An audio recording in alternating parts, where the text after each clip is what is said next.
Hi అండి. నేను మీ ధన సోమేష్ వంటిల్లు. ఫ్రెండ్స్, ఈరోజు నేనైతే జంతికలు చేసుకోబోతున్నాను. దానికోసం ఒక చిన్న టీ గ్లాస్తో 2 గ్లాసుల బియ్యం పిండి తీసుకున్నాను. అండ్ అదే గ్లాస్తో 1 గ్లాసు శనగపిండి, కొద్దిగా వాము, 2 టేబుల్ స్పూన్ నేనైతే కారం తీసుకున్నానండి. కొద్దిగా నెయ్యి అయితే వేసుకున్నాను. రుచికి సరిపడా ఉప్పు అయితే వేసుకొని తగినంత వాటర్ వేసుకొని ఇలా చపాతీ పిండిలాగా బాగా మెత్తగా కలుపుకో. ఇప్పుడు స్టవ్ ఆన్ చేసుకొని కళాయి అయితే పెట్టుకున్నాను. డీప్ ఫ్రైకి సరిపడా ఆయిల్ని అయితే వేసుకోవాలి. చూస్తున్నారు కదా, ఆయిల్ అనేది బాగా వేడెక్కాలన్నమాట. ఆయిల్ వేడెక్కితేనే మనకి జంతికలు అనేవి చాలా బాగా వస్తాయి అన్నమాట. ఇప్పుడు ఆయిల్ వేడెక్కిందా లేదని చెప్పేసి నేనైతే కొద్దిగా పిండి ముద్ద వేసుకొని చూసుకున్నాను. ఇప్పుడు జంతికల్ని కూడా ఆయిల్లోని వేసుకొని మీడియం ఫ్లేమ్లో పెట్టుకోండి. హై ఫ్లేమ్లో పెట్టుకుంటే పైనే ఫ్రై అయ్యిద్దే తప్ప లోపల కుక్ అవ్వదన్నమాట. సో మీడియం ఫ్లేమ్లో పెట్టుకోండి. ఇలా పైన నొరగ అనేది పూర్తిగా పోతేనే మనకి జంతికలు బాగా స్పైసీగా ఉడికినట్టు అన్నమాట.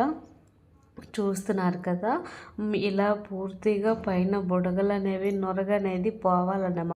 అప్పుడే మనకి జంతికలు అనేవి బాగా ఫ్రై అయినట్టు చాలా క్రిస్పీగా వస్తాయి అన్నమాట. జంతికలు ఇలా ఒక్కసారి ట్రై చేయండి. నేనైతే కొద్దిగా పిండి మాత్రమే తీసుకున్నాను. ఈసారి ఎక్కువ క్వాంటిటీలో నేనైతే చేసి చూపిస్తానండి. మా తమ్ముడు చేయమన్నాడని చెప్పేసి నేనైతే ప్రిపేర్ చేసుకుంటున్నాను. కారం తింటేనే కారం అయితే నాకు చాలా ఇష్టం అన్నమాట. స్వీట్ ఎక్కువగా ఇష్టపడను, కారాన్ని మాత్రం చాలా ఇష్టంగా తింటాను. నాకు ఇంకా మిక్సర్ కూడా చేసుకోవడం అంటే చాలా ఇష్టం. ఈసారి అటుకులు మిక్చర్ ఎలా చేసుకోవాలో నేనైతే చూపిస్తానండి. చూస్తున్నారు కదా, మనకైతే జంతికలు అనేవి క్రిస్పీగా కరకరలాడుతూ వచ్చేసాయి అన్నమాట. వీటిని ఆయిల్ లేకుండా బాగా నేనైతే చేసుకుంటున్నాను. ఆయిల్ అనేది జంతికలకి అంటుకోదండి. రెండోసారి కూడా జంతికలను అయితే వేసేసుకుంటున్నానండి. చూస్తున్నారు కదా, మనకి ఎక్కువ టైం అనేది పట్టదన్నమాట. చాలా సింపుల్గా చాలా తక్కువ టైంలో ప్రిపేర్ చేసుకోవచ్చు జంతికలతో. ఈ శనగపిండితో మనం చాలా ఐటమ్స్ అనేవి ప్రిపేర్ చేసుకోవచ్చు అండి. నెక్స్ట్ ఐటమ్స్ ఏమైనా మీకు కావాలంటే ఖచ్చితంగా కామెంట్ చేయండి. ఖచ్చితంగా రిప్లై అయితే నేను ఇస్తాను. రిప్లై మాత్రమే కాదు, నేనైతే అదే వంటకాన్ని కూడా చేసి అయితే మీకు ఖచ్చితంగా చూపిస్తానండి. చాలా నాకైతే జంతికలను చూస్తుంటే చాలా హ్యాపీగా ఉందన్నమాట. జంతికలు ఎప్పుడెప్పుడు తిందామా అని ఆశతో ఎదురు చూస్తున్నాను.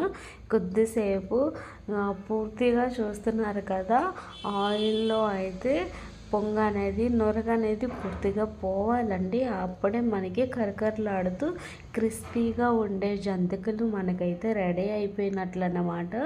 సో దీన్ని అటు ఇటు తిరిగేసుకోవాలి. అటు ఇటు తిరిగేసుకోవడం వలన బాగా ఇంకా క్రిస్పీగా అవుతాయి జంతికలు అయితే మాత్రం.